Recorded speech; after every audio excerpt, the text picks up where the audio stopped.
a habilidade em falar em público. Os filósofos estudavam a retórica, aquilo que melhor se encaixava na fala, para que então você alcançasse o objetivo de ser interpretado. Não é à toa que o grego é uma língua com um vocabulário muito vasto. Por conta da arte, da retórica, o vocabulário grego ele tende a ser mais extenso, mais preciso do que os vocabulários antigos do seu tempo. Porque eles precisavam estar, como é que eu posso dizer, se fazer compreendidos.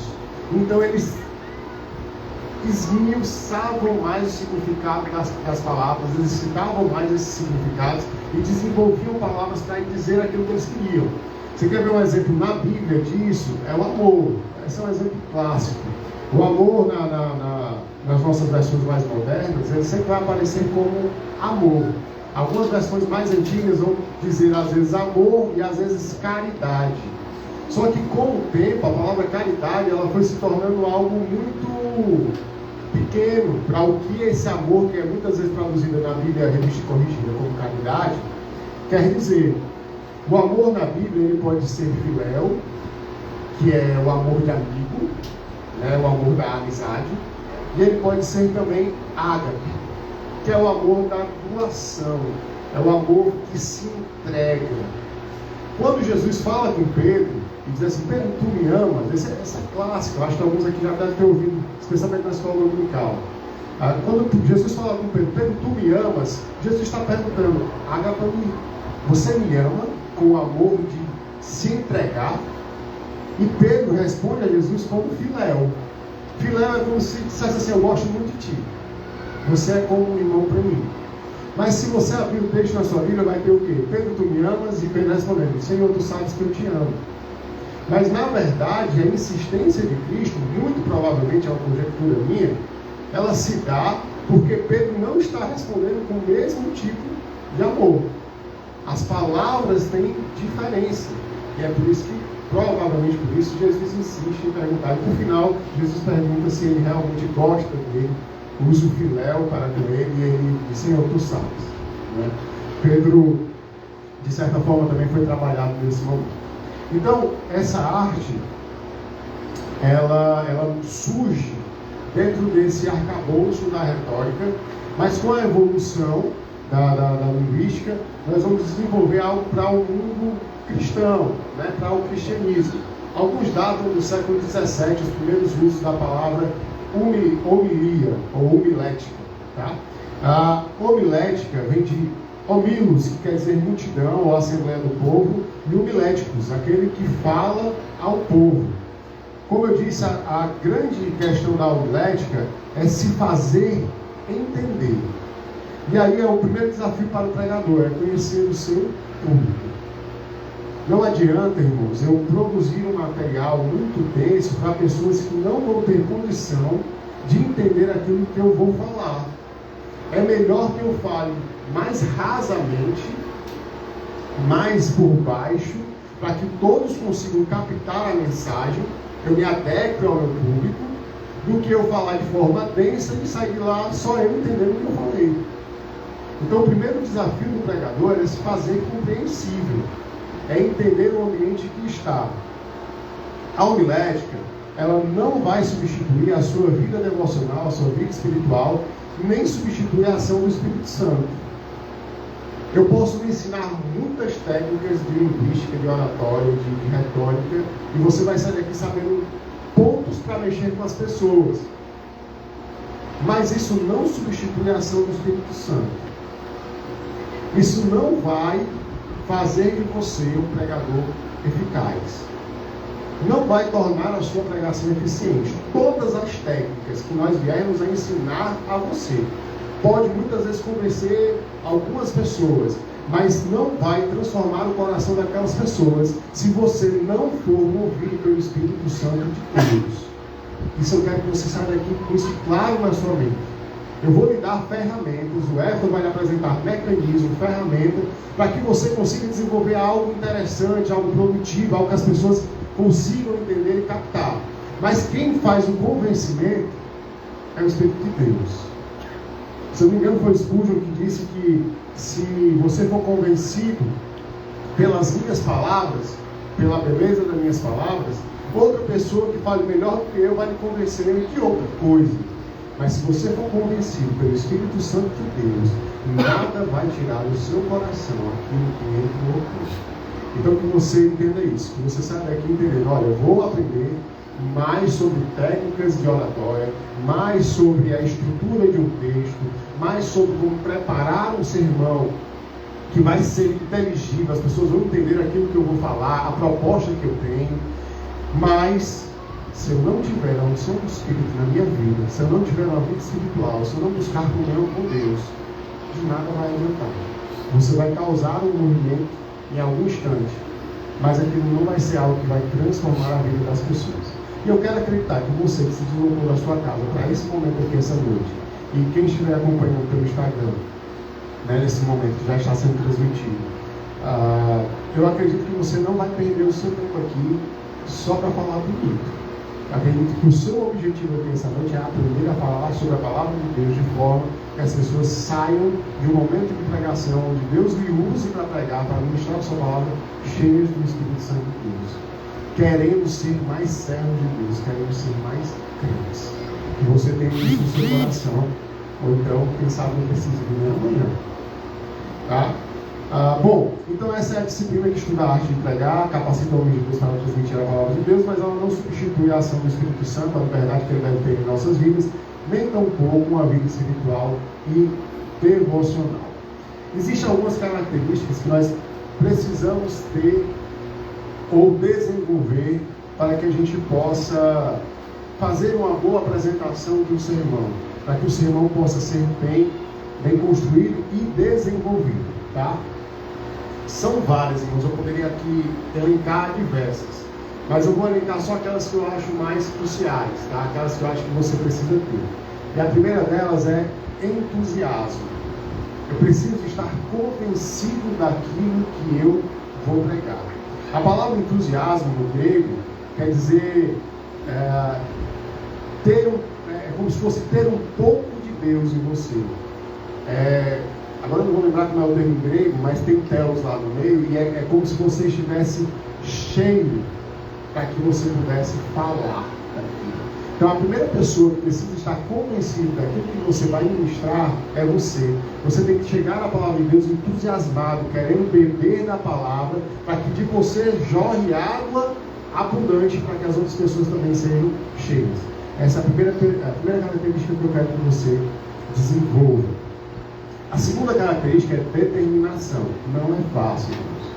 Vocês vão ver depois os tipos de sermão, aí vocês vão ver lá temático, vocês vão ver lá textual, vocês vão ver lá o mais temido de todos, né, que é o expositivo, né? Seja qual for, requer dedicação. Você tem que separar um tempo, sentar dentro da palavra de Deus, meditar na palavra de Deus, entender a responsabilidade que você está tendo de pregar a palavra de Deus. Irmãos, é algo muito sério. Quando você sobe na tribuna para pregar a igreja, você está falando da parte de Deus. Os irmãos que estão lhe ouvindo estão confiando que aquilo que você está falando está sendo referido na palavra de Deus. Tem referências ali do que a Escritura diz, que o que você está pregando é verdade.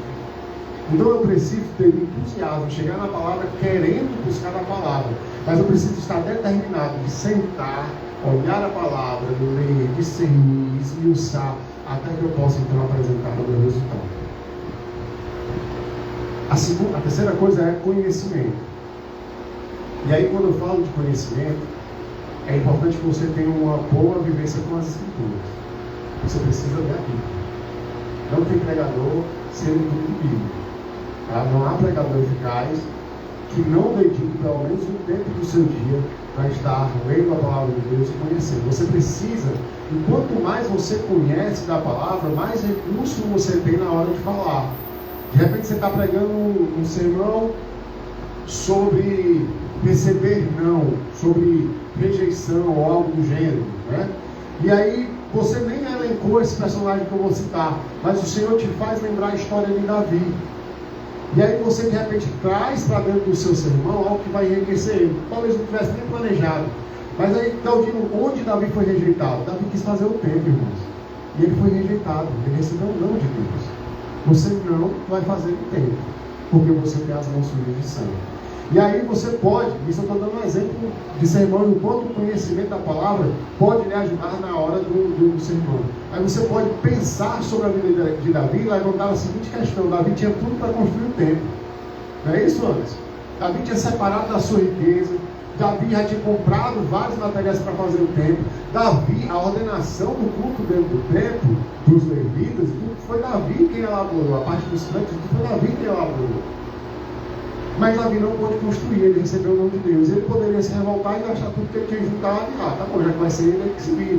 Mas não, ele reservou tudo aquilo que se recebeu, minha porção para o tempo. E ele continuou dentro do mesmo propósito, ainda que não fosse para ele. Então isso vai te ajudar, o conhecimento bíblico vai te ajudar a, na hora de um sermão, lembrar de personagens, lembrar de exemplos bíblicos que você pode citar para aquele momento, de textos bíblicos que você pode citar para aquele momento.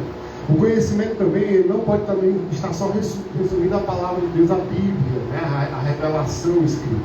É bom que você também tenha leitura de outros livros, que você conheça outros autores, outros livros que possam agregar para você, de repente uma teologia sistemática, um N. Gruden, de repente um material sobre Timóteo, de Hernandes Dias Lopes, né? Então a gente poderia alegar vários grandes autores que têm obras que são boas, que são proveitosas para a leitura. Elas não vão substituir a Bíblia, nunca. A Bíblia é o primeiro conhecimento e o mais importante que você deve ter. Mas esses homens, e aí a gente precisa ter a humildade de entender que esses homens já caminharam léguas que a gente ainda não caminhou, e que talvez olhar para ele, estudá-lo, vá facilitar o meu dia a dia. Uma boa Bíblia de estudo, né? Uma Bíblia pentecostal, uma Bíblia de Genebra, uma Bíblia de Jerusalém, que vai ter ali um comentário de rodapé que você pode de repente entender. Ah, Galdino, já a gente vai falar sobre exegese. Ah, Galdino, mas eu não sei grego, eu não sei hebraico. Mas de repente você tem uma Bíblia de estudo que já traz algo sobre grego e hebraico, você tem um léxico, você tem um dicionário que vai te ajudar, um Strong, algo do gênero. Hoje está tão fácil, irmãos. Acho que a gente vive a geração que tem mais facilidade de acessar informações. Às vezes é preguiça nossa, mas é tão fácil, até já aplicativos gratuitos que você pode baixar na Play Store, no Google Play lá e baixar para o seu celular e fazendo uso desse material. Outra coisa que você precisa ter: entusiasmo, determinação, conhecimento e vocabulário. E aí vocabulário passa muito também por leitura. Você precisa ter uma vida de leitura, não só das escrituras, como eu disse, de outros livros também, para que você comece a desenvolver mais vocabulário, mais palavras. Lembra do que eu falei lá do Nascituro, né, da Auléstica, vamos dizer assim, que é a retórica grega? Os gregos, como eu disse, têm um vocabulário muito grande. Por quê? Porque eles se preocupavam em se fazer entendido nos detalhes. E aí, por isso, eles desenvolviam várias palavras. E aí, eles tornaram o vocabulário deles muito grande. Quando eu tenho mais palavras, quando eu conheço mais palavras, eu tenho como me deixar mais claro para as pessoas. Tanto quanto a intensidade daquilo que eu falo, quanto o sentido daquilo que eu estou falando. Está ficando claro para os irmãos? Eu estou correndo um pouco porque a gente perdeu, infelizmente, algum tempo, então eu estou dando uma acelerada, tá? Então eu preciso enriquecer o meu vocabulário. Como eu faço isso? Leitura. Leitura. Pega um bom livro. Outra coisa, leia versões mais antigas da Bíblia. Hoje em dia tem NTLH, tem NVI, tem Bíblia que a gente nem considera mais Bíblia como uma mensagem, né? Que é, na verdade, uma paráfrase. Então, assim, nós temos várias versões modernas, né? Mas tente também ter uma versão antiga, porque ela vai trazer palavras diferentes para você, vai enriquecer o seu vocabulário, e de repente as palavras que estão nas versões mais antigas vão te despertar a curiosidade de saber por que é diferente. E aí de repente você entender o porquê que aquela diferença existe. Lembra do que eu falei sobre o amor antigamente traduzido como caridade? Caridade é um ato, não é isso? Todos concordam que caridade é o ato de chegar e fazer um bem, ser benigno com alguém, né? Fazer um ato de bondade. Hoje em dia a palavra ficou tão vulgarizada, a caridade, que é muitas vezes a esmola que você dá, né? Ou a ajudinha que você dá para alguém, é um ato de caridade. Mas caridade, como traduzir o termo ágape, é a ação do amor. É o amor expresso em ação. Quer ver uma outra palavra que na Bíblia também aparece de duas formas, mas que no grego é a mesma? Fé. Já é um pouco contrário, né, do amor. O amor tem vários tipos. Agora a fé aparece só de uma forma, mas ela pode ser traduzida como fé e pode ser traduzida como fidelidade. Se você abrir a sua Bíblia em Gálatas, capítulo 5, lá no fruto do Espírito, um dos frutos do Espírito é o quê? A fidelidade. Só que o termo em grego lá é pistis. E pistis é fé. Em todos os outros momentos, ou praticamente todos os outros momentos em que aparece pistis, é traduzido como fé. Mas lá é traduzido como fidelidade. Por quê? Porque a fé cristã, ela não é uma fé sem atitude. Não há como você dizer que crê em Deus e não ter atos que confessem aquilo que você diz crer. A fé ali proposta nos textos bíblicos é essa. É uma fé que imprime obras. E é por isso que nós não temos contradição, por exemplo, é por isso que a exegese é importante, né? É por isso que nós não temos contradição entre Tiago e Paulo. Paulo vai dizer o quê? O justo viverá pela fé. Aí Paulo vai discursar várias vezes em Romanos e outros livros que ele escreveu, que a sua salvação é pela fé, é o ato de acreditar. Aí aparece aqueles gaiatos, né, como a gente diz aqui no Ceará, então se é só acreditar, eu creio, pronto, eu creio em Jesus, estou salvo. Só que Tiago explica que a fé sem obras, ela é morta. Para nós hoje é muito fácil entender isso. Mas para você ter ideia de o quanto isso era discutido e era denso a discussão com relação a isso, Lutero, o reformador, discutia a carta de Tiago e dizia que era carta de papel, era uma carta que não tinha relevância dentro das Escrituras, por conta dessa afirmação de Tiago, que a fé sem obras, ela é morta. E Lutero estava apegado à ideia de que a fé era o suficiente para a salvação. E é. A fé, ela é suficiente para a salvação. Mas não existe uma fé que não produza fidelidade. Uma fé genuína que não produza fidelidade. Se eu digo que eu acredito em Deus, necessariamente eu vou praticar obras. E isso eu também encontro nos escritos de Paulo. Quando eu vou em Efésios capítulo 2, versículo 8 em diante, eu acho que até o 10, ele vai dizer: vocês são salvos pela graça mediante a fé. Isso não vem de vós, é vem de Deus, não vem das obras para que ninguém se glorie. Mas ele continua dizendo que nós somos feituras de Deus em Cristo para as boas obras que ele preparou de antemão para nós. Por quê? Porque não se basta apenas crer. O crer cristão, ele é mais do que só acreditar. Ele é também praticar aquilo que se acredita. Amém? Então pronto, eu tenho entusiasmo, eu tenho determinação, eu tenho conhecimento, eu enriqueço o meu vocabulário. E aí eu preciso de memória. É bom ter um sermãozinho preparado, esboço, né? Mas é importante que você exercite a sua memória cada vez mais. Decora um versículo, decora 2 versículos, 3 e vai exercitando a sua memória. Porque pode chegar em um momento que você se pega de surpresa, sem esperar que fosse pegar, e de repente você tem que dar uma palavra em algum culto. Então é bom que você tenha memória, para que naquele momento isso lhe sirva de recurso, para que você lembre dos pontos que você quis desenvolver, aquilo que o Senhor falou com o seu coração. Entende? Quando você sentar para desenvolver todas as técnicas que você vai aprender aqui, você precisa ter no seu coração a intenção de que é o Espírito Santo falando com você, quando você lê a Bíblia. Então eu vou sentar, vou ler as Escrituras, vou me consagrar para aquele momento, para que o Espírito fale ao meu coração aquilo que ele precisa ministrar primeiro a mim e depois à igreja. Amém? Então eu preciso exercitar a minha memória. Sexta coisa já, né? Sexta coisa, naturalidade. Cuidado. O mecanismo, a técnica, não pode lhe tornar robotizado. Quando você estiver ministrando, você precisa parecer o mais natural possível. As coisas têm que fluir naturalmente. Ah, Galdino, mas como vai ser isso? Com o exercício. Tá? Eu vou dizer algo que eu faço até hoje. Quando eu sou avisado previamente, às vezes a gente chega nos cantos e é até de surpresa, né? Nessa hora, às vezes avisa um dia antes, né? E aí não tem tanto tempo. Mas assim, o que é que eu faço? Quando eu tenho bastante tempo, eu desenvolvo o sermão, eu leio. E é interessante, toda vida que eu leio, eu mudo alguma coisa. Tem sermão, às vezes, irmãos, que me avisam um mês antes para preparar, né? Vai ser um culto tal, tem uma vai ser tal, e aí eu preparo o sermão um mês antes. E aí eu vou lendo e toda vida eu mudo alguma coisa. Às vezes eu deixo de ler, eu paro de ler para não mudar mais. Eu já não aguento estar mudando ele. Eu não, vou parar para poder deixar ele mudar. E aí eu vou e exercito esse sermão. Eu leio, releio, eu vejo uma média de tempo que eu levaria com aquele sermão, quanto tempo eu levo cada ponto, para que quando eu chego na congregação, eu possa conversar com quem me convidou e dizer, olha, eu preciso de 45 minutos. Irmão, eu preciso de meia hora. Irmão, 15 minutos resolve. Então eu vou tentando buscar o máximo de convivência com o texto que eu produzi, para que eu entenda quanto tempo aquilo vai levar e para que dentro daquele tempo eu consiga exercer com naturalidade aquilo que eu programei. Deu para entender isso? Eu preciso exercitar. Mas a Galdinho, cadê o Espírito nisso, irmãos? O Espírito que pode lhe usar sem você ter um esboço na mão é o mesmo que lhe conduziu a preparar o esboço. A gente é pentecostal, né? Todo mundo, a maioria é pentecostal, e a gente tem muito esse hábito antigo de não, mas tem que ser sem esboço, né? O Senhor tem que revelar ali na hora.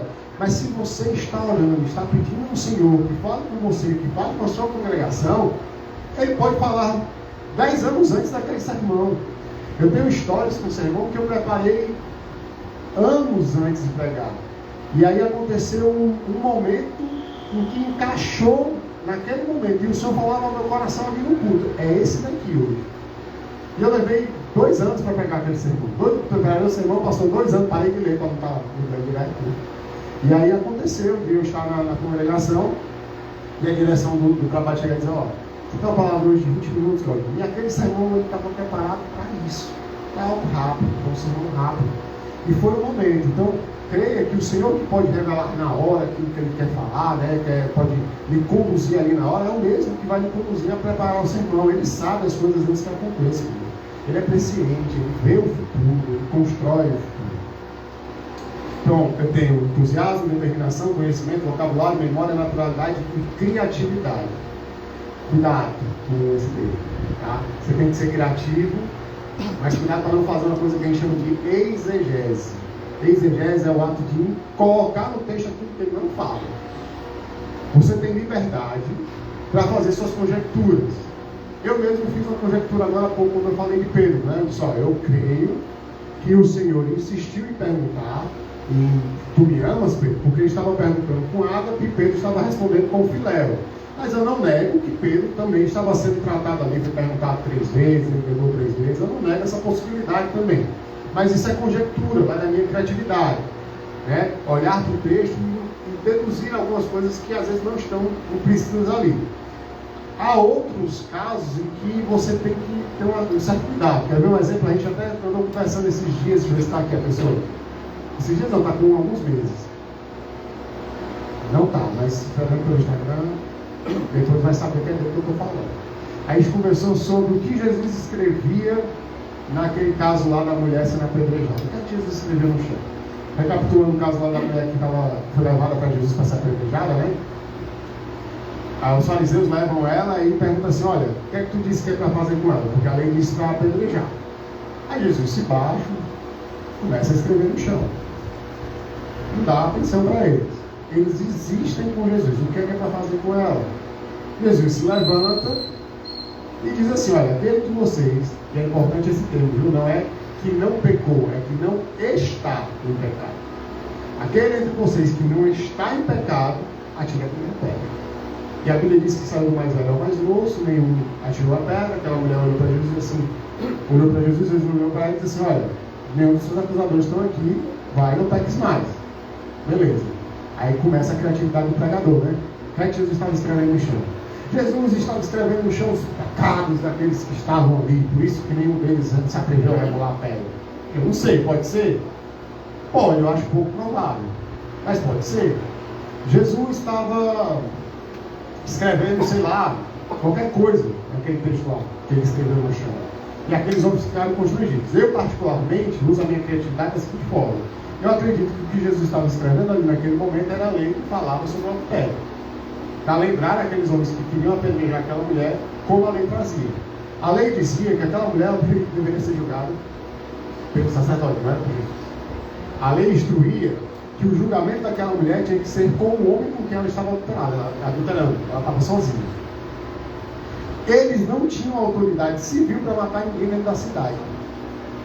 Tanto que nem Jesus eles mataram. Eles tiveram que pegar o Império Romano de carona ali para poder matar Jesus. Então entendam que eu acredito, aí a minha criatividade dentro do texto. Eu acredito que o que Jesus escrevia era a lei acerca do adultério. E quando ele termina de escrever, que ele se levanta, eu quero imaginar a cena, olha a criatividade, né? Eu imagino a cena, irmãos. E Jesus saindo na frente do que ele escreveu, dizendo assim: aqueles de vocês que não está em pecado, é aqui nesse momento, vocês não estão pecando aqui agora. Porque eles poderiam ter sacrificado e se acharam ser pecado. Mas Jesus está mostrando para eles que eles estão em pecado.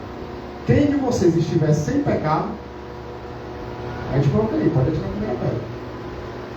E a Bíblia diz que do mais velho ao mais moço saiu. Isso é muito representativo para que a gente possa deduzir que o que ele escreveu foi a lei. Porque os mais velhos tinham mais tempo de relacionamento com ele. Eles entenderam mais rapidamente o que Jesus tinha escrito ali no chão.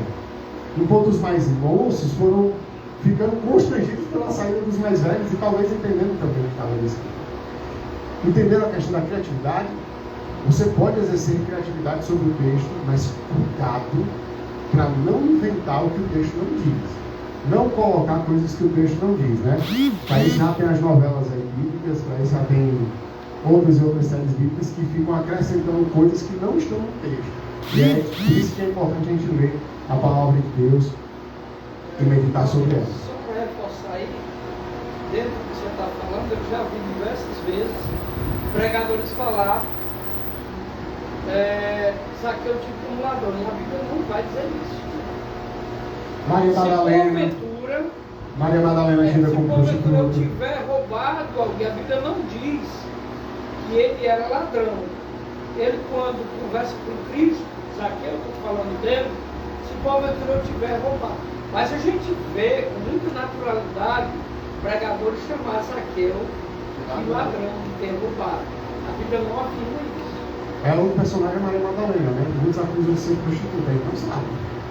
A gente sabe o quê? Que Maria Madalena era endemoniada. Ela tinha 7 demônios, né? Expulsos, né? É isso que o texto diz. Ele não sabe se algum dessas possessões levava ela à prostituição. Ele não sabe. Aí alguns irmãos fazem esse tipo de dedução. Obrigado. Fazem esse tipo de dedução. Então, algumas deduções, elas são perigosas. Na maioria das vezes a criatividade é importante, mas você tem que dosar para que ela esteja dentro da realidade do texto. Não avance para além do que o texto diz, tá? Síntese. Aí a gente tem algumas pessoas que são prolixas, né? Eu tenho uma dificuldade com ser mais sintético mesmo. Né? O que é a síntese? Quando você se preparar com o texto, vou dar um exemplo recente meu. Eu fui pregar lá no Santa Cecília, na Sociedade de Caí, e o tema da santidade. O texto era 1 Pedro. Só que quando eu comecei a ler o texto é muito rico. O texto fala sobre regeneração, o texto fala sobre a segurança da salvação, o texto fala sobre santidade, fala sobre responsabilidade humana, dentro do processo de salvação. E a síntese do texto, a proposta do texto lá de 1 Pedro, capítulo 1, é a salvação. A salvação daqueles, vocês estão dispersos, vocês estão seguros em Deus, o Senhor salvou vocês. E aí quando você começa a se deparar com tantas informações e tamanha riqueza do texto, você quer falar de tudo. E aí eu preciso o quê? Sintetizar. Qual a proposta dessa noite? É falar sobre santidade. Então eu vou falar sobre santidade. Se eu passar sobre as outras coisas, é para que eu chegue em santidade. Qual a proposta do culto? Culto de família. Qual a proposta do culto de família? Falar sobre família. Foi me dado o tema? Foi. Então eu vou trabalhar o tema. Por mais que o texto seja mais rico do que aquilo que foi proposto naquela noite, eu preciso sintetizar aquilo que eu vou passar para os irmãos, para que eles entendam dentro daquilo que foi programado o culto. Tá? Então eu preciso ter esse poder de síntese. Expressão corporal. Isso é importante. Aqui todos devem saber disso, né? O corpo, ele fala muito, irmãos. O corpo, ele vai mostrar se você está seguro, se você não está seguro do que você fala, se você está consciente, se você acredita no que você fala ou não. A sua maneira de falar, a sua proposta de falar, ela vai dizer muito sobre aquilo que você está pregando. Se você não passar segurança para os seus ouvintes, dificilmente eles vão acreditar naquilo que você está falando. Então eu preciso desenvolver essa capacidade de expressar também corporalmente a segurança daquilo que eu estou dizendo.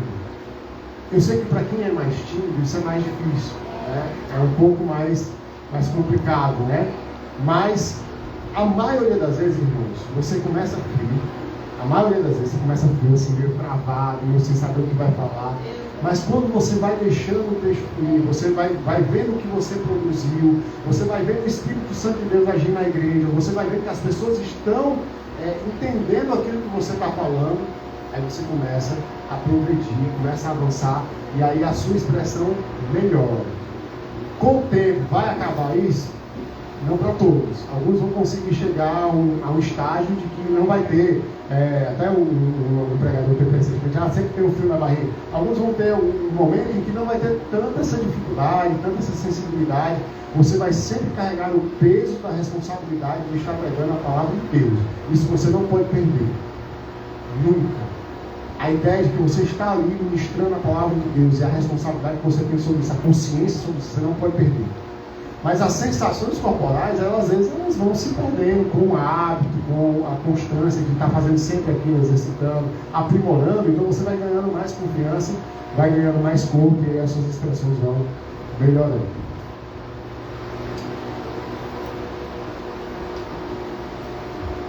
Observação.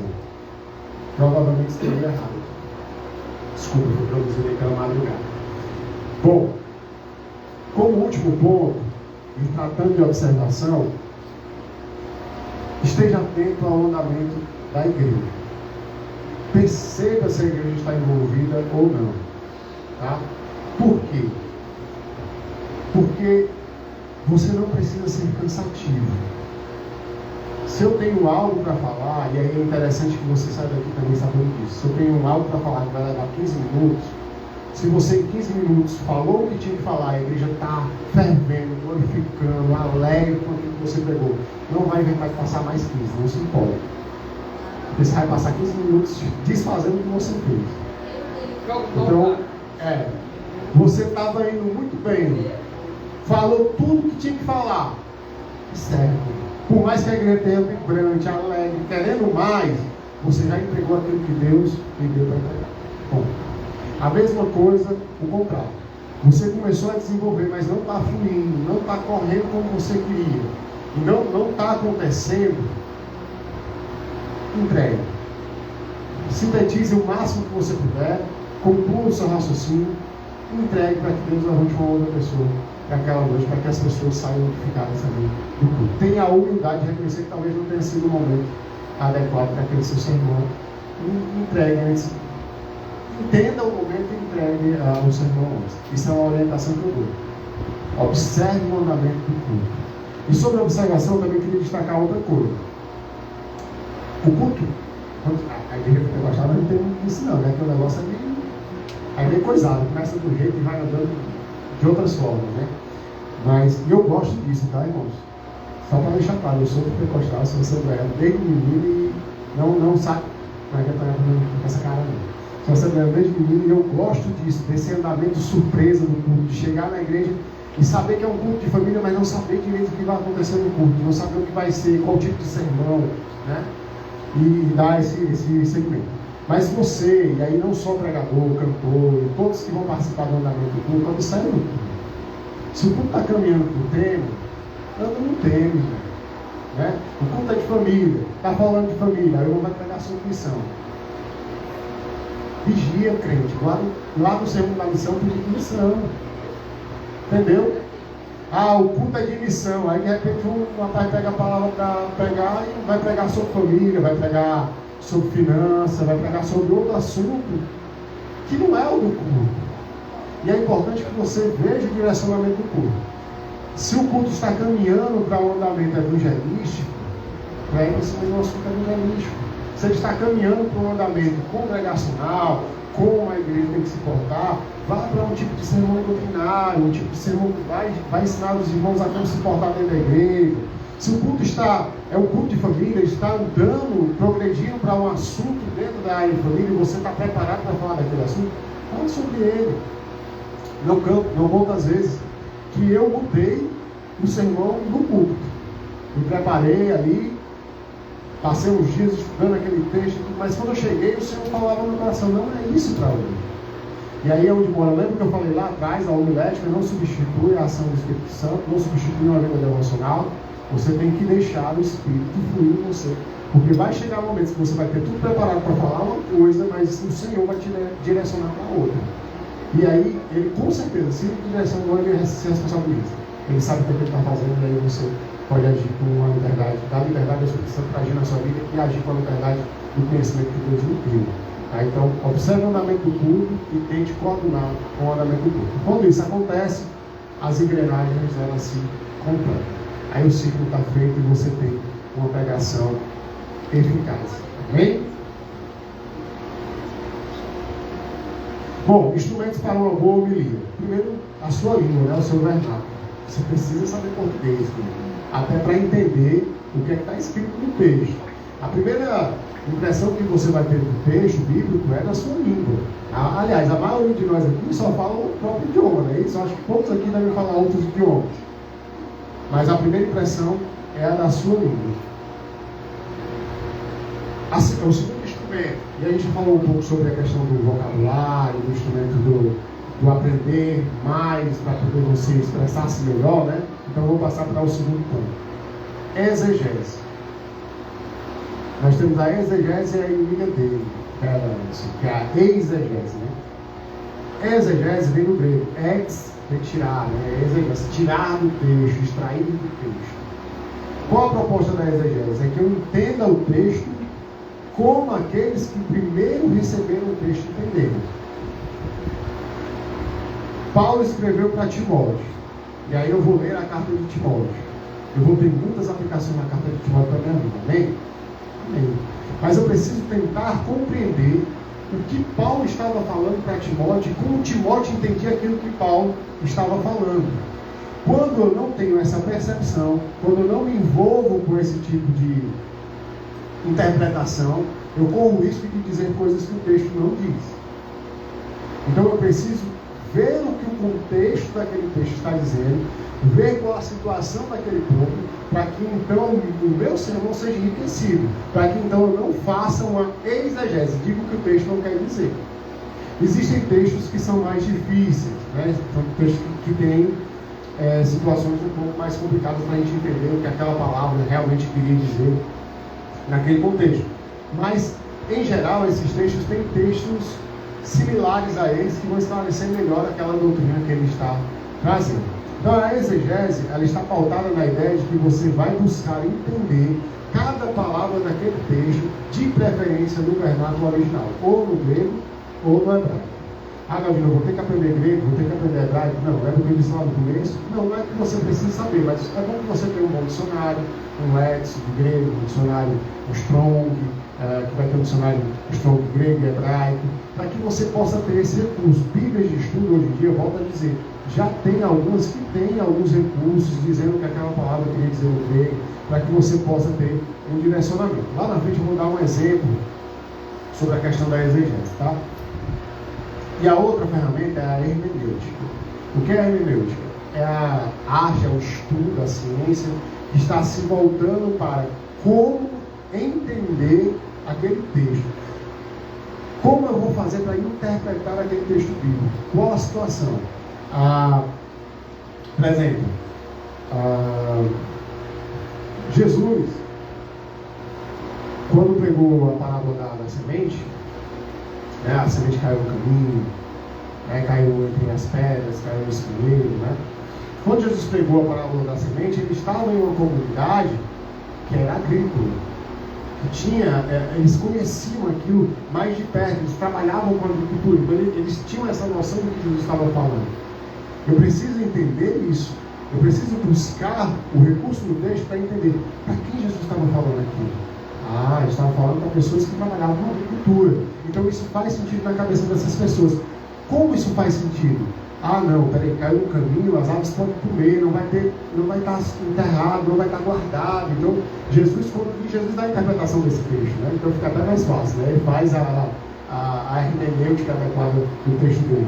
Mas, mesmo se nós não tivéssemos, nós poderíamos buscar esse recurso. Ah, então quer dizer que se cair aqui na superfície, ela fica fácil de ser extraída. Ah, não, mas outra caiu sobre a pedra. Ah, não cria raiz, já não tem como ter profundidade. Ah, está no espinheiro, ela até cria raiz, mas quando vai crescer, já não desenvolve, porque está sufocada com as coisas assim. E por aí vai. Então, quando eu pego um texto, eu preciso entender qual o contexto em que ele foi escrito. Outro texto interessante que a gente poderia pensar, e aí talvez fique até mais claro para os irmãos, o texto da ceia. O texto da Santa Ceia foi escrito para uma igreja que tinha muito problema com relação à ceia. E por isso Paulo faz questão de explicar que a comunidade de Corinto, ela fazia uma festa, que era a festa do amor, e dentro dessa festa tinha ceia. Isso a gente sabe como? Estudando os textos, olhando para o texto e vendo como é a representação toda que Paulo está falando ali. É por isso que alguns saíam embriagados e outros não bebiam nada. Alguns saíam cheios empanzinados e outros não comiam nada. É por isso que Paulo está criticando ali. E é por isso que isso se torna real lá, mas muitas vezes não se torna real aqui. Porque quando você chega na igreja, é um cálicezinho e um pãozinho, né? Dá para se empanzinar com isso, ficar bêbado com isso? Não, inclusive, viu? Nem alcoólico é, né? Então não tem como se cumprir aquilo que está lá no texto. Mas quando eu pego aquele texto e vou para o contexto de Coríntios, eu entendo o que Paulo está falando. É por isso que quando eu pego esse contexto e jogo lá para o que Paulo está dizendo, aquele que come e bebe dignamente, não discernindo o corpo de Cristo, está comendo e bebendo juízo para si mesmo. Porque o que acontecia na festa de vocês estão se reunindo e a festa de vocês não agrada a Deus, é isso que ele está dizendo lá. O que acontecia? As pessoas não assistiam umas às outras, não compartilhavam umas com as outras, não estavam em comunhão com o corpo de Cristo. E é por essa razão que Paulo condena aquele tipo de festividade lá. Então, quando eu entendo o contexto, o porquê, o que estava acontecendo ali, eu começo a entender melhor o que o texto da ceia que nós usamos hoje quer dizer com discernir o corpo de Cristo. Eu começo a entender melhor aquilo que pode me proibir ou não de participar da ceia.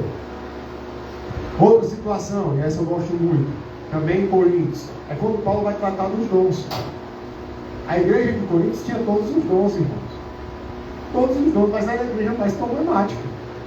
É a igreja que tinha divisão, eu sou de Paulo, eu sou de Apolo, eu sou de Cristo, né? Então, você vê que era uma igreja que tinha muitos problemas. Quando Paulo escreve o texto sobre a instrução sobre os dons, ele está tendo uma igreja que era uma zoada durante o culto, todo mundo querendo falar em línguas. E aí o que Paulo diz? Fale 2 ou 3, quando muito, e que um espere pelo outro, que não fique se atropelando. Todo mundo queria de repente profetizar. Profetize 2 ou 3 durante o andamento do culto, que os outros ficam lá e julguem a profecia. Isso é a orientação de Paulo. E o mais bonito de tudo isso, ele não proíbe. Ele diz, irmãos, amém, vocês têm todos os dons. Eu gostaria que todos vocês falassem línguas, muito mais que profetizassem.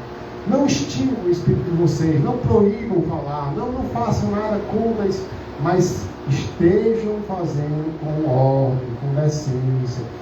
Tomem tendência, né, como eu dizer aqui, se coloquem de forma adequada durante o culto de vocês, para que as pessoas que estão fora não se escandalizem. Então, qual é a situação ali? A situação de uma igreja problemática, que talvez você conheça vários hoje em dia desse jeito, mas que Paulo, com todo amor, escreve para aquela igreja e diz, vocês precisam consertar. Não é jogar o bebê com a água suja, mas é tirar tudo aquilo que não convém, a água suja, e jogar fora e manter aquilo que é correto. Eu sempre digo isso, especialmente quando eu falo dos dons, porque é um tema difícil, né? Para os pentecostais, os tradicionais, reformados, né? Que o mau uso não é nenhum uso.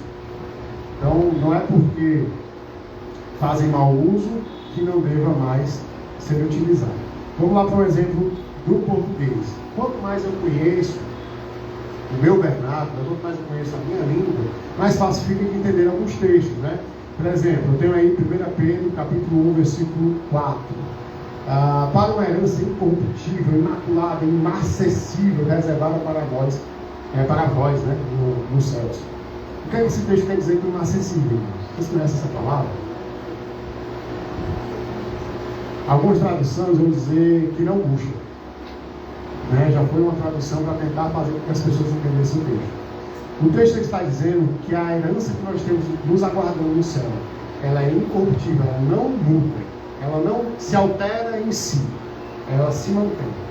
Ela é imaculada, ou seja, ela não é manchada. Nada de fora pode alterar o que ela é. Nada pode maculá-la, manchá-la. E ela é imarcessível, ou seja, ela é constante, ela não desvanece, ela não perde poder, ela não perde aquilo que ela é. Ela continua sendo sempre. Então, quando Pedro está falando aqui, essas três coisas, ele está dizendo: aquilo que o Senhor tem guardado para a sua vida, para a minha vida, não se corrompe, ela vai ser mantida.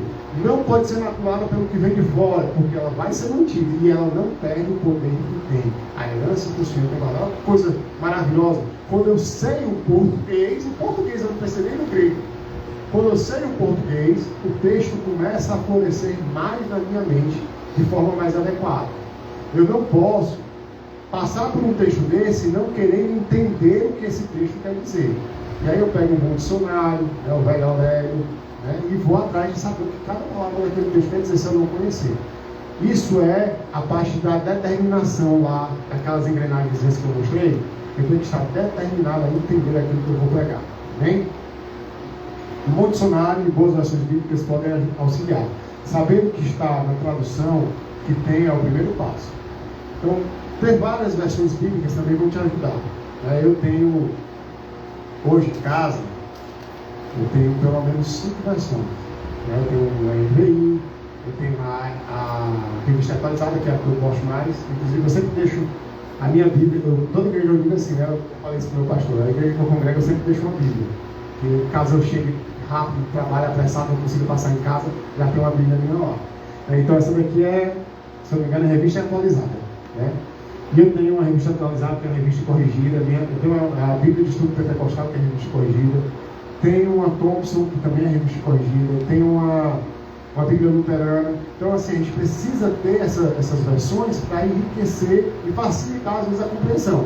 Tem coisa que você não vai conseguir entender quando o texto vem assim, mas, de repente, uma outra versão pode esclarecer mais aquilo para você. Cuidado com a questão da versão também, porque ela nem sempre vai ser tão fiel como algumas outras mais antigas, tá? Vamos para um exemplo de exegese. Aí eu tenho 3 versões, que é a fiel atualizada, se não me engano, a fácil leitura e a BNTH. BNTH, deixa eu ver um pouquinho.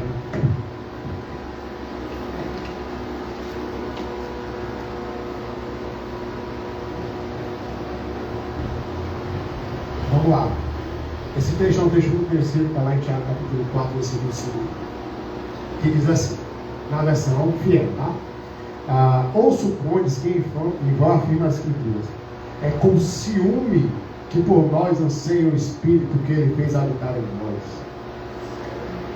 Aí a versão de fácil leitura, a VFL. Ou vocês pensam que é em vão o que a Escritura afirma, quando diz: Deus quer que o Espírito que colocou em nós viva somente para Ele. Aí nós temos a BNTH, que é a linguagem de hoje. Não pense que não quer dizer nada esta passagem das Escrituras Sagradas.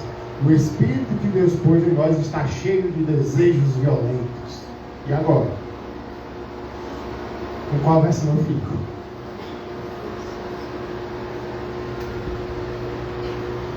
Quais palavras foram usadas no texto? Qual o sentido delas no texto original? Eu tenho aqui ciúme, eu tenho viva somente para Ele, e eu tenho desejos violentos. No grego, essa palavra, não vou lembrar agora qual é o termo no grego, tá? Eu vou ficar devendo essa. Mas no grego a palavra é inveja.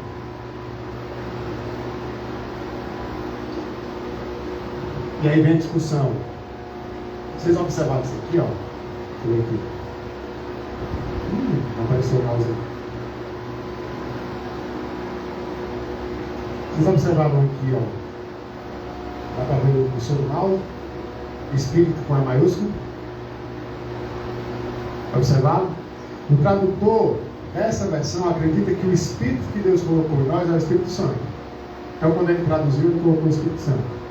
Já o das outras versões parece acreditar, parece sugerir que esse Espírito é o nosso, que Deus colocou em nós esse Espírito que nós temos para que nós venhamos a seguir a Ele. Veja que vem com L minúsculo. Eu, quando leio o texto, especialmente em grego, eu acredito que o Espírito aqui é o Espírito Santo. Não é à toa que o Espírito que Deus colocou em nós, o Espírito Santo, ele tem ciúmes de nós. Eu adotaria o mais próximo essa versão, que é a fiel atualizada. Só que a palavra no original quer dizer inveja. E aí eu queria refletir com você sobre a questão do vocabulário. Lembra que uma das coisas que eu coloquei lá atrás como uma ferramenta para o pregador é o vocabulário? Pois é. O que é inveja? O irmão Luiz está aqui, eu vou usar ele porque ele é meu amigo, ele sabe que eu não tenho inveja dele. E eu sei que ele torce por mim assim como eu torço por ele, então está tranquilo. O irmão Luiz está prosperando. E aí eu começo a ter inveja do Luiz. Porque eu queria ter o que ele tem. Não é isso? Mas existem outras formas de inveja. E uma dessas formas, ela pode ser traduzida como ciúme. Você já parou para pensar que ciúme é uma forma de inveja? O irmão Luiz é meu amigo. O Thales é um cara que eu não gosto muito. Há um pouco de verdade, Luiz, não um pouco, tá? O Thales é um cara que eu não gosto muito.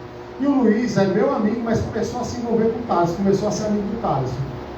E aí eu não gostei. E aí eu fiquei enciumado. Por quê? Porque eu queria que a atenção que o Luiz dá para o... comecei a ter inveja do Thales. Eu queria que a atenção que o Luiz dá para o Thales fosse dada para mim.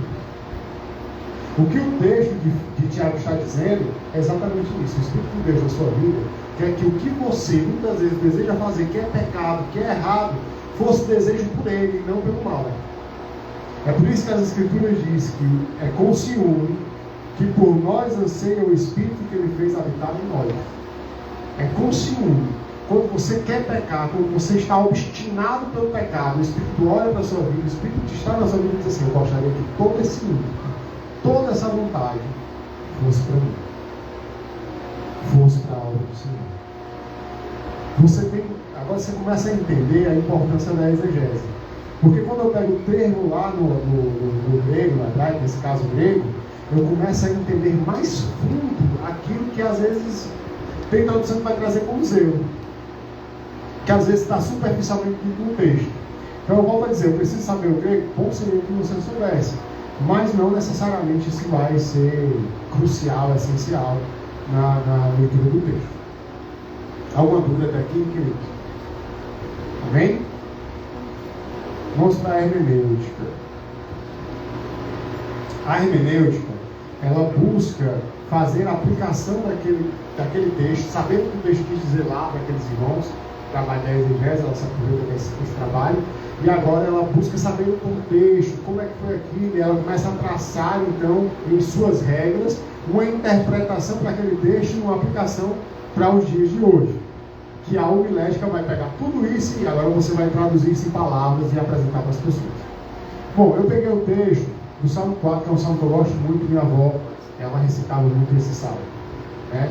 Deixa eu pegar aqui minha Bíblia. Viu como é? Vou deixar a Bíblia aqui.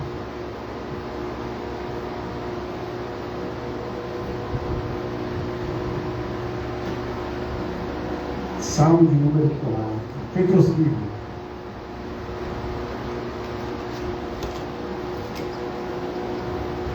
Diz assim: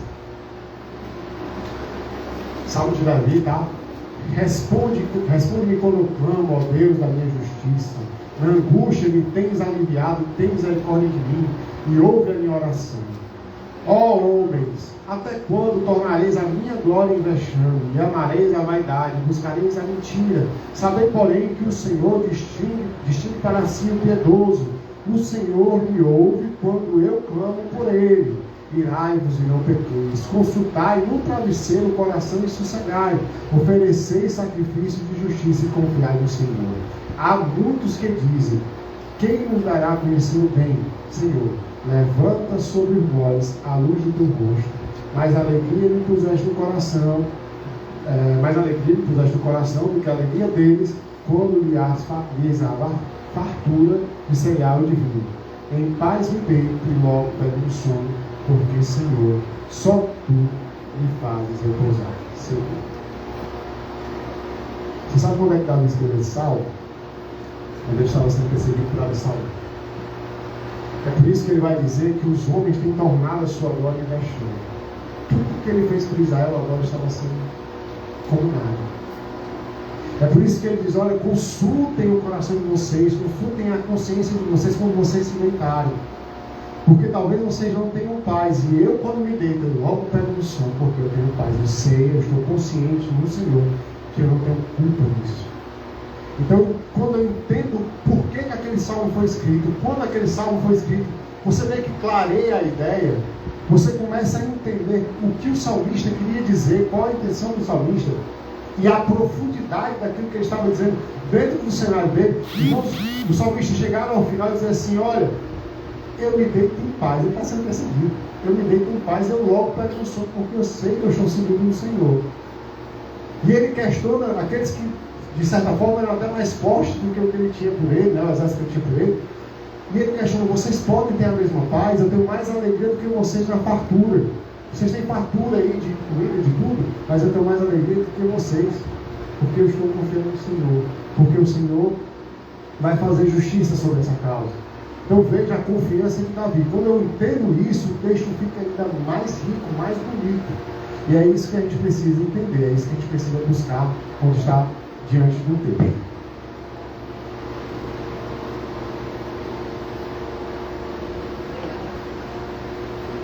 Conhecer o texto, conhecer o contexto que foi escrito, aquele texto, e qual a intenção, vai facilitar para você o discernimento desse texto. Eu vou passar aqui rapidamente algumas regras da hermenêutica. A gente correu bem, viu? Correu bem, ainda temos 15 minutos. Vou passar aqui rapidamente algumas regras da hermenêutica. Dependendo do... Se você comprar um livro sobre hermenêutica, dependendo do teórico, ele vai botar mais regras ou vai botar menos regras, tá? Tem teórico que coloca 4, tem teórico que coloca 6, tem várias. Mas, na verdade, eu quando leio alguns teóricos que eu já tive a oportunidade de ler sobre hermenêutica, às vezes é um certo... Vamos preencher algumas páginas do livro, porque tem algumas coisas que já estão dentro daquilo que está sendo falado aqui. Eu trouxe só 5 itens, tá? Então, qual é a primeira regra da hermenêutica? A Bíblia, ela interpreta a Bíblia, tá? Eu tenho um texto difícil e eu preciso entendê-lo. O texto fala, vamos usar o exemplo que a gente já usou essa noite, fé. E aí eu pego um texto de Tiago, e Tiago vai dizer que a fé sem obra é morta, que a fé, ela trabalhava ali com Abraão, para que ele fosse justificado, e aí eu preciso entender aquilo ali à luz das Escrituras. Poxa, eu tenho até agora sabendo do jeito.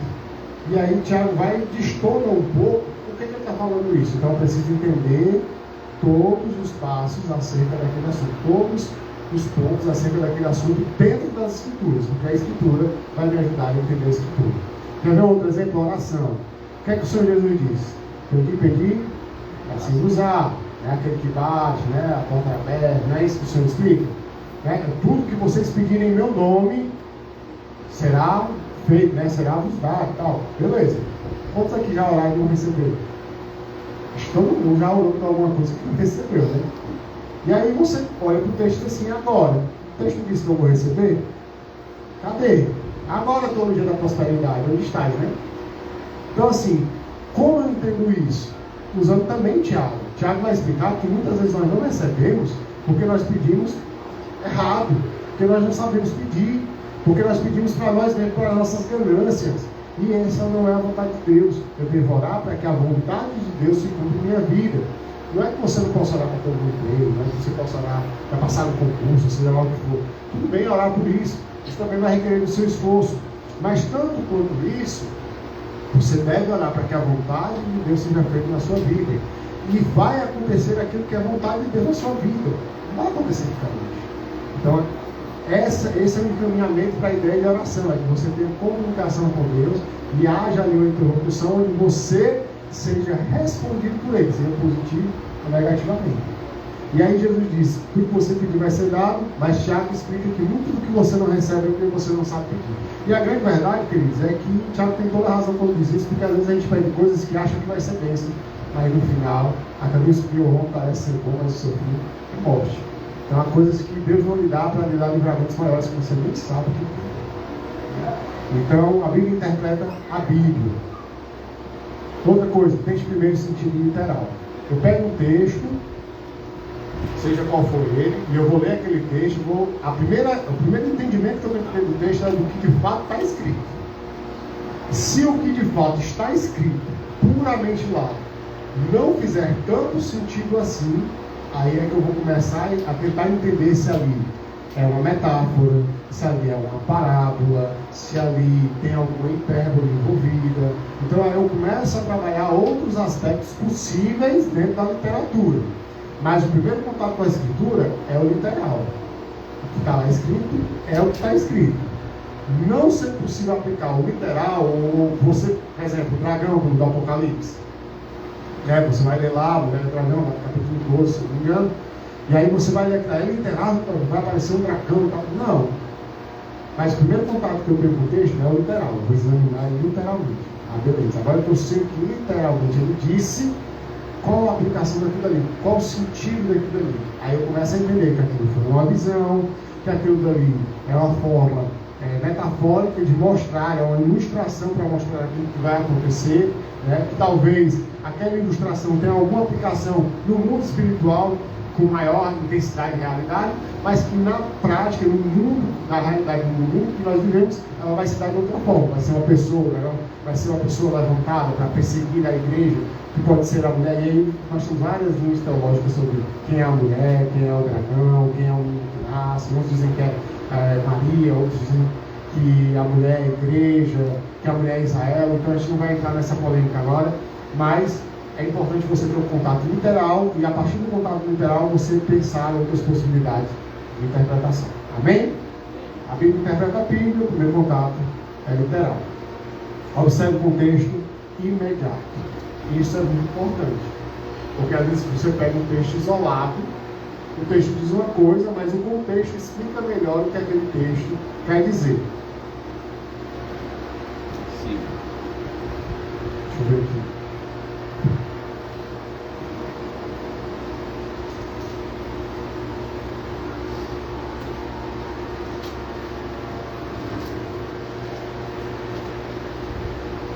Deixa eu ver aqui o texto.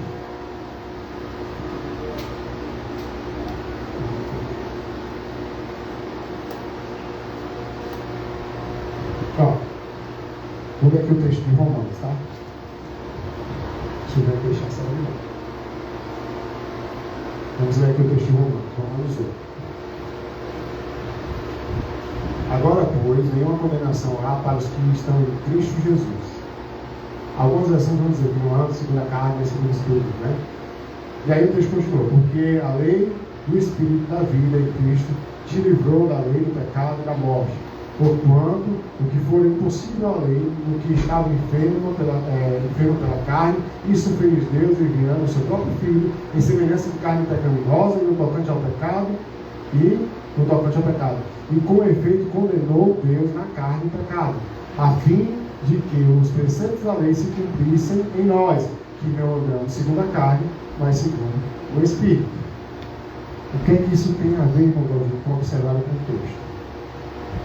Algumas nações vão trazer esse, que não anda segundo a carne, mas segundo o Espírito, já no começo. A revista corrigida traz assim, né?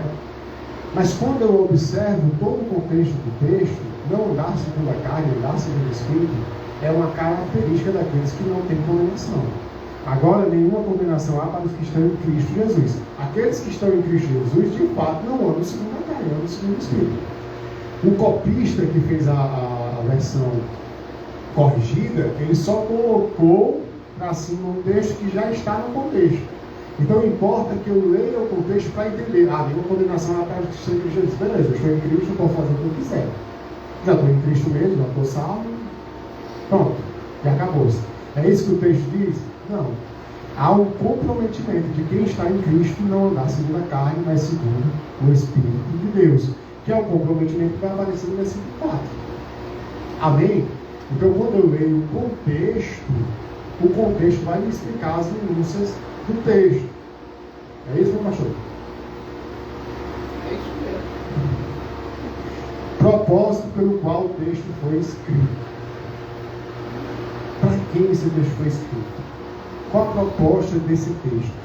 Qual o sentido do texto para aquelas pessoas para quem ele foi escrito? E aí nós temos diversos exemplos disso, especialmente nas cartas paulinas, tá? Porque as cartas paulinas são mais doutrinárias. Então, quando você vê os textos de Paulo, você tem que realmente parar e pensar o que é que aquela igreja vivia, como aquela igreja vivia e por que Paulo está escrevendo isso para aquela igreja, né? E o último ponto, o sentido original deve ser mantido. E aqui, especialmente nós, pentecostais, temos que ser bem cautelosos, tá? Nós temos a liberdade da criatividade. Lembra lá? Deixa eu sair da frente. Eu estou na frente ainda alguns irmãos, foi mal. Tá.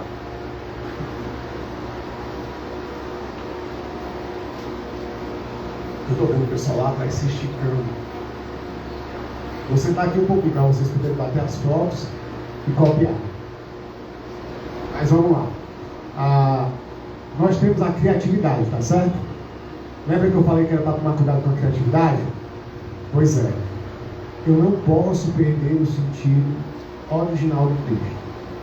Eu não posso falar um absurdo usando um texto que não fala aquilo que eu estou querendo. Tem muito caso disso dentro das nossas igrejas. O indivíduo pega um texto que fala uma coisa e pega uma coisa que não tem nada a ver com o texto. E aí, às vezes, o que ele está pegando não é uma heresia, não é um grande problema. Mas só está com o texto errado. Tipo assim, errou na escolha do texto, irmão. Escolha um texto melhor que fala aquilo que você estava querendo para a igreja naquela noite. Então, assim, quando eu pego o texto e eu faço uma boa exegese do texto, aplico as regras da hermenêutica, eu entendo que aquele texto queria dizer para aquela época, para aquele período. Agora, eu vou puxar esse texto e tentar fazer uma aplicação desse texto para o meu dia, para o agora, para os irmãos que estão congregando comigo. Nesse momento da aplicação, eu não posso fazer com que o texto diga outra coisa que ele não quis dizer. Ele tem que continuar fiel, dizendo aquilo que disse. Então nós precisamos ter esse tipo de cautela, de cuidado, de não forçar o texto a dizer aquilo que nós não vemos nele. Tá? Deixa eu ver se eu acho aqui o texto. Eu acho que é Mateus 11:12. Se alguém achar mais rápido do que eu, pode até ver. Mateus, capítulo 11, versículo 12.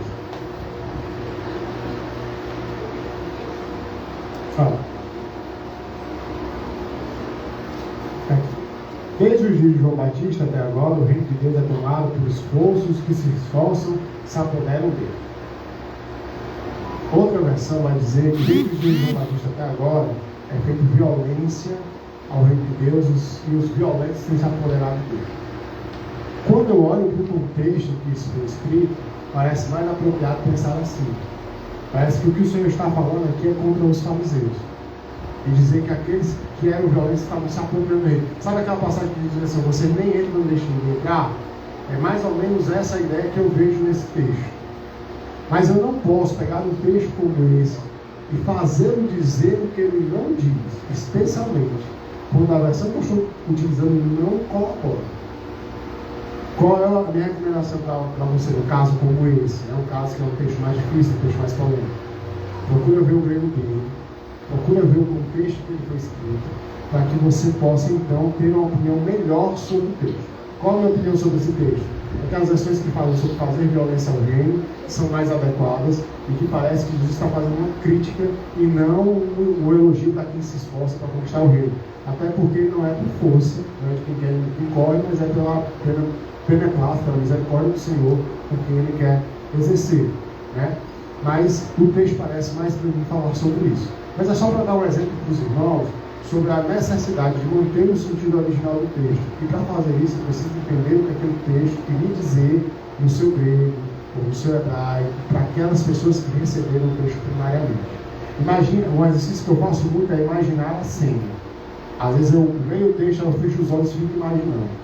Vou dar um rápido exemplo que a gente já está quase chorando todo. Mas tem uma passagem que era muito utilizada na biblioteca de canção várias vezes, como um exemplo, que é o paralítico lá do tempo de Betesda, né? Ele ficava lá 38 anos esperando a água se mover e tal. Vamos raciocinar comigo, tá? Vou trazer toda uma dica aqui dali, eu vou falar com o cearense, a galera não acaba sem vergonha, né? E aí eu vou explicar por quê. Jesus chega Olha, Jesus não é a primeira vez que Jesus estava subindo por aquele caminho. Então, provavelmente, Jesus viu várias vezes aquele homem. Jesus chega lá no templo de Betesda, vê o paralítico, que está lá há 38 anos, ele sabia que o cara estava lá há 38 anos.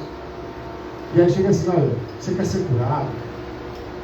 Meu irmão, fecha os olhos aí e imagina você há 38 anos, paralítico, num tanque, que a negada diz para você que se a água se mexer, você pular dentro, aí todo mundo você é curado. O que é que você vai dizer? Quero. É claro que eu quero ser curado. No mínimo que eu esperava ouvir do paralítico era: me joga dentro d'água, fica aqui comigo esperando a água se mexer para você me jogar dentro d'água.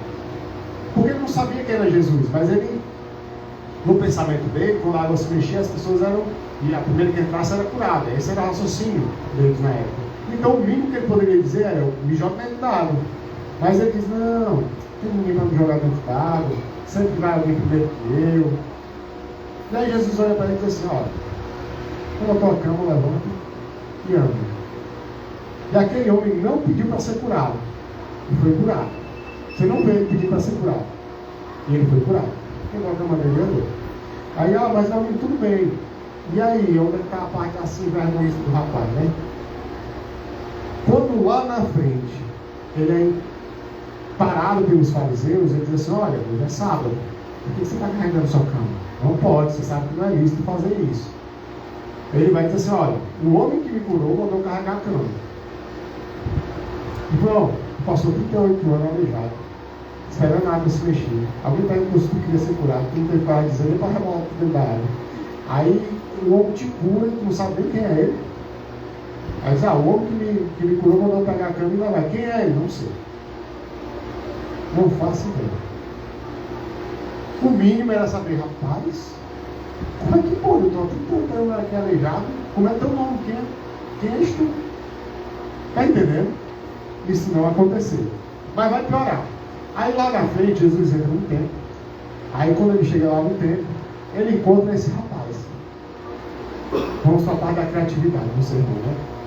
Eu acredito que esse cidadão estava mendigando de novo e provavelmente fingindo que era aleijado. O texto diz isso, Davi? Não, diz não. Mas Jesus olha para ele. Imagina a cena, irmão. Fecha o olhinho aí, imagina a cena. Jesus passa pelo sujeito e diz assim: estou vendo que está curado. Vá, não peques, mas para que não te aconteça coisa pior.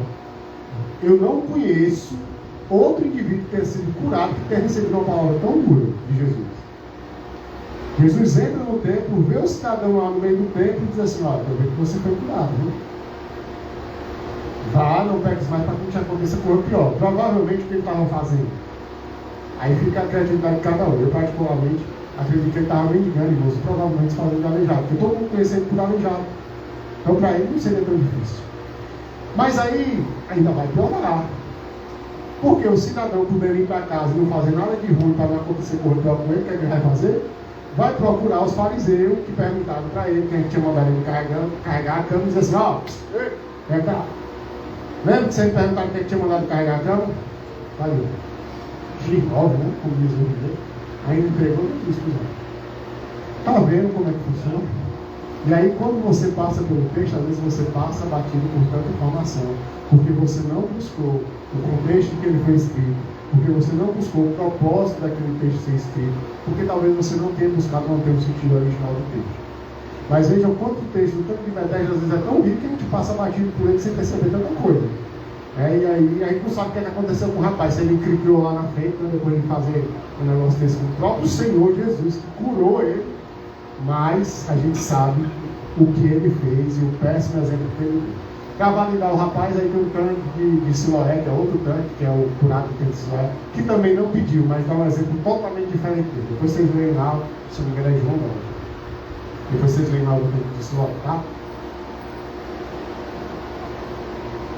Bom, instrumentos para uma boa homilia, exegese, buscar o sentido original das palavras, e aí eu aqui já estaria sendo redundante, a hermenêutica e, por fim, a homilética. Busco o sentido original, aplico as regras da hermenêutica para interpretar aquele texto de uma forma que eu possa aplicá-lo, e agora vem o que vocês vão aprender nas próximas aulas. Homilética. O que é homilética? Agora que eu entendi, chegou a hora de eu transmitir a mensagem.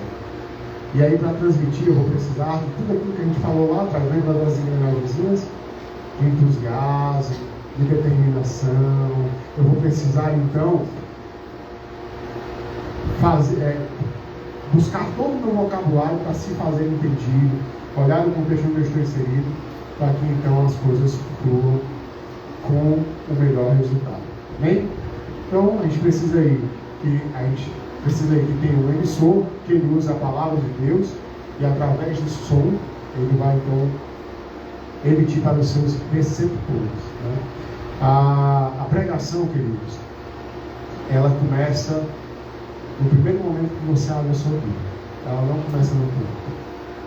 A pregação, ela começa na primeira oração que você faz para que o Senhor lhe diga o que tem que ser pregado. A oração, ela começa no momento em que você compromete o seu coração em pregar a verdade das Escrituras. Se você imaginar que você vai começar a pregar, quando o pastor disser, vem cá, Galdinho, pregar aqui 20 minutos, você começou errado. O propósito tem que estar no seu coração. O desejo, e aí eu quero parabenizar todos, tem um grande número de pessoas. Parabenizar todos que separaram esse momento para estarem aqui aprendendo, porque eu tenho certeza que essa chama de falar a verdade, de buscar a verdade, de pregar a palavra de Deus está no coração de cada um. E aqueles que estiveram acompanhando também pela internet, às vezes a gente esquece da questão de casar. Com certeza. Isso. Com certeza essas pessoas também têm o desejo de pregar a verdade, estão compromissadas com a palavra de Deus. A pregação, ela começa desde esse momento que você se entusiasmou em pregar. Desde esse momento que você se determinou a ler, a se debruçar sobre o texto, a orar para que o Senhor possa agir naquele momento. E aí, então, tudo foi. Amém? Amém. Obrigado pela compreensão de todos com o primeiro momento. Tenha uma boa noite.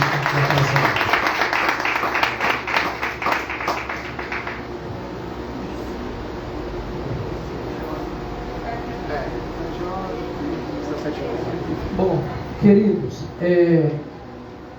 só recapitulando o que nós falamos no início, amanhã nós não vamos ter o problema que tivemos, significa que eu não vou precisar cantar tanto. Bom, então, eu peço que você chegue no mesmo horário que você chegar hoje. O pessoal atendeu o horário, chegaram no horário muito bom. Alguns chegaram 7 horas aqui, né? Outros não puderam, mas digamos que no mais tarde, às 7h30, a gente começa o estudo. 7h15, não é isso? 7h15. Então, os irmãos se esforçam para estar aqui amanhã, tá bom? É porque 7 horas é difícil eu dizer começar, porque é dia de trabalho na semana. Mas quando aqui 7h15, 7h20, está de bom tamanho, a gente vai aproveitar mais o tempo. Mas mesmo assim, correu tudo bem, 9 horas e 10 minutos. Quem gostou do primeiro dia? Quem vai vir amanhã? Eu vou convidar um aluno para orar, e o pastor Sérgio, lá de Santa Cecília, vai impetrar as bênçãos apostólicas. Eu quero um aluno lá da igreja do pastor Euclides para vir aqui orar, e o nosso pastor Sérgio vai impetrar as bênçãos apostólicas. Fiquemos em pé, e algum irmão, no caso hoje aqui aluno, lá da igreja do Rondon, algum aviso, alguma observação? Amanhã. Muito bem. Então, nos orientando aqui, é um negócio que é chique. Como disse o Galdino, a gente se lembra dos presentes. Você que está nos acompanhando, Deus abençoe. Amanhã, como acabamos de falar, 7h15, 7h20, nós estaremos dando o início. Bom, amanhã que vai estar trazendo o ensino será o presbítero Everton, tá bom? E todos aqui novamente para aprender. Cadê? Muito bem, nossa irmã lá do meu amigo pastor Euclides vai orar, e o pastor Sérgio impetrará as bênçãos apostólicas.